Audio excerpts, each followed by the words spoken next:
Terima kasih Anda masih bersama kami di NTV Prime. Golput marak, Jakarta milik siapa? Dialog ini akan kami lanjutkan. Masih bersama saya Mas Nahru dan juga Mas Haikal. Tadi sebelum teaser ya sempat disebutkan sepertinya golput ini kok modus-modus baru begitu. Karena bukan pernyataan saya, tapi ada salah satu paslon ya, paslon nomor 2 begitu ya saya sebutkan ya. Menyebutkan jika pendukung mereka ini banyak yang tidak mendapatkan surat suara. Mas Nahru.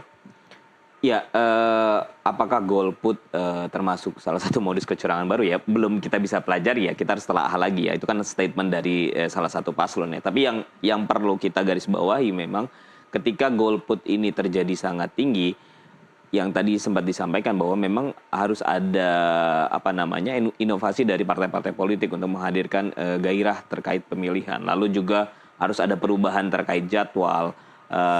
Jangan sampai ini menjadi serentak sehingga dalam artian masyarakat kurang bisa memahami kinerja calon, pengenalan terhadap calon dan lain sebagainya. Karena kita beberapa kali ya melakukan survei ya di beberapa daerah di Pilkada 2024 ini, yang menjadi agak fenomena justru biasanya ketika kita melakukan survei itu di H-14,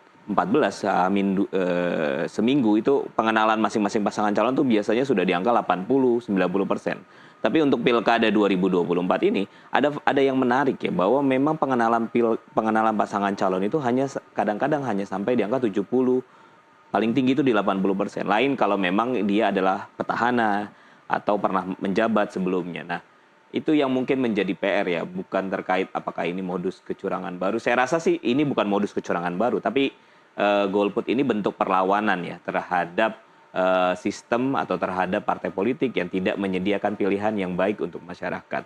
Kalaupun ada tadi disebutkan ada 1-2 orang atau ada beberapa orang yang tidak dapat undangan memilih, kan itu sebetulnya terbuka di di website KPU. Nah, itu juga mungkin menjadi PR ya buat KPU untuk mensosialisasikan apakah nama-nama warga itu terdaftar di DPT atau tidak. Nah, itu mungkin yang jadi PR KPU terkait hilangnya hak pilih warga di pilkada ini. Mas Haikal melihatnya bagaimana? Jadi ini murni ya karena kurang waktu untuk sosialisasi, tingkat pengenalan yang masih rendah, bukan karena ini modus-modus yang tidak baik. Ya, saya rasa kalau mengatakan ini bagian dari modus kecurangan yang baru terlalu jauh ya kemudian kalau kita ingin mengklaim seperti itu. Karena tentu kita harus menelusuri apa masalah utama yang kemudian menyebabkan turunnya partisipasi pemilih ini. Sementara kalau kita lihat secara terang bahwa memang ada permasalahan secara sistemik, yaitu terkait dengan waktu pelaksanaan dan juga berdekatannya pelaksanaan pilkada itu dengan pilpres. Nah, masalah keterbatasan waktu yang dimiliki oleh penyelenggara ini kan sebenarnya juga sudah disebutkan secara langsung ya menurut saya oleh beberapa tokoh penyelenggara pemilu. Misalnya, kalau saya tidak salah pada saat itu Ketua Bawaslu sudah pernah menyatakan bahwa waktu yang berdekatan antara pilpres dan pilkada ini sangat menyulitkan bagi mereka. Karena masih ada proses-proses penanganan perkara di pilpres dan pileg kemarin itu masih berlangsung sebenarnya. Sehingga jadi pekerjaan untuk mempersiapkan dan mengawasi proses pelaksanaan pilkada itu tentu menjadi terbelah fokusnya.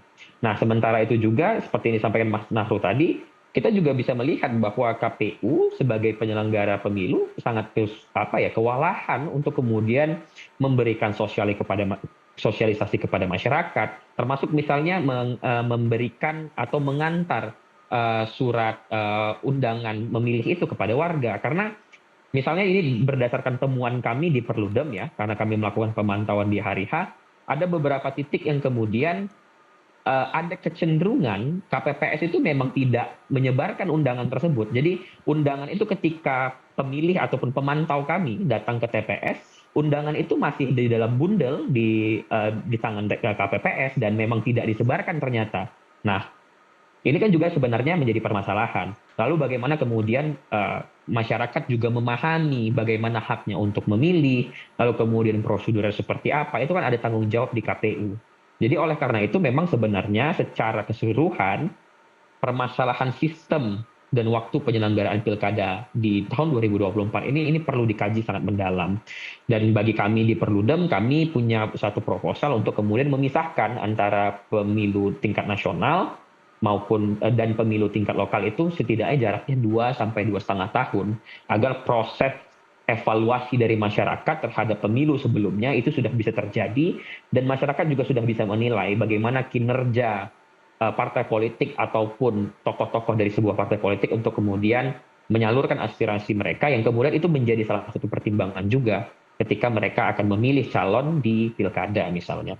Seperti itu, Mbak. Oke, Mas Haikal, yang menjadi soal adalah ketika memilih untuk golput ini tidak dikenakan sanksi apapun ya, tetapi ketika mengajak orang untuk golput maka itu ada pidana di sana.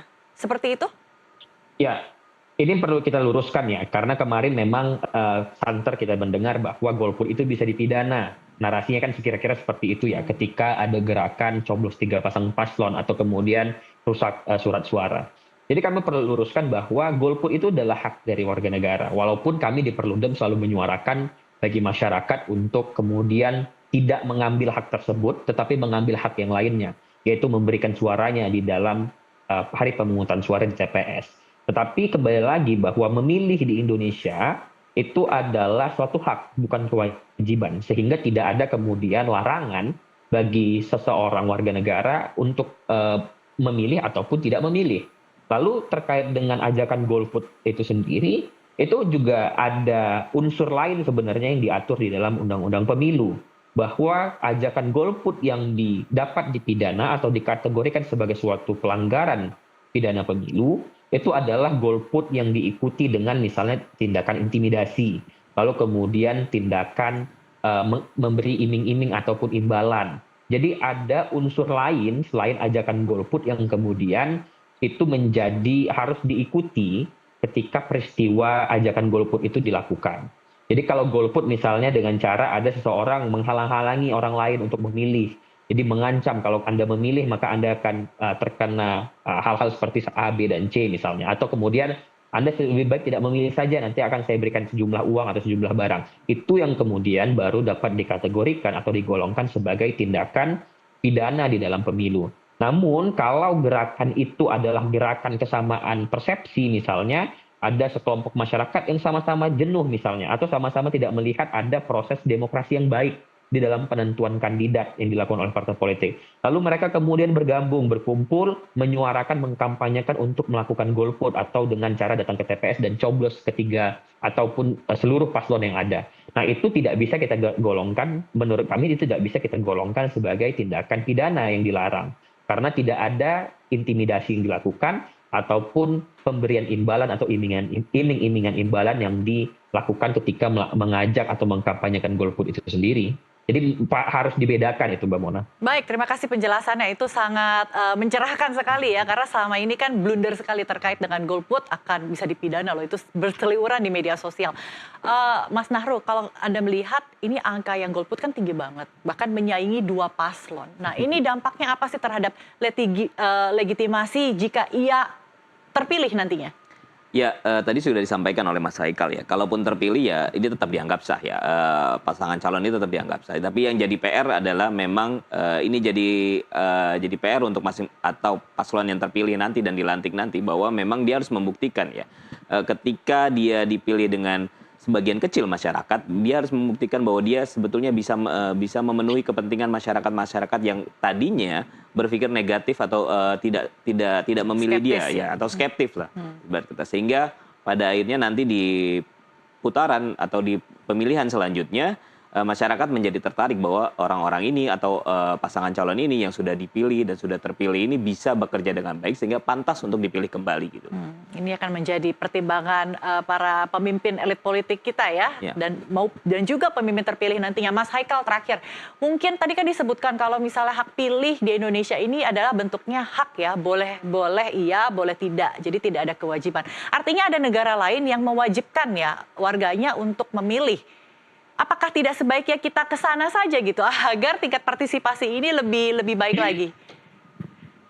Ya tentu ini kalau kita dikatakan apakah kita tidak harusnya mewajibkan saja, ya itu bisa menjadi pilihan kebijakan ya. Tapi tentu untuk mengambil kebijakan tersebut perlu usaha yang besar karena pengaturan terkait dengan pemilu itu kan adanya di Undang-Undang Dasar sehingga harus dilakukan amandemen terlebih dahulu.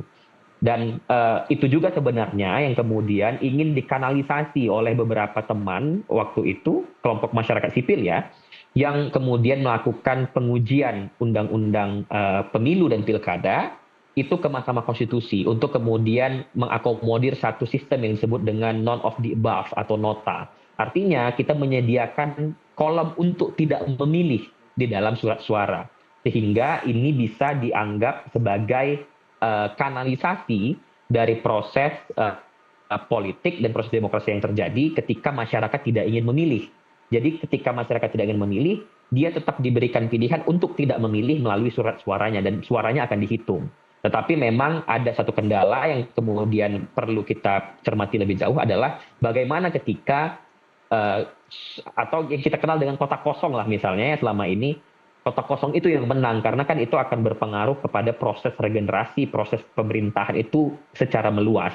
Nah, oleh karena itu tentu kebijakan seperti ini perlu dibicarakan, perlu menjadi suatu evaluasi dan juga menjadi suatu usulan gagasan yang kemudian bisa kita diskusikan bersama.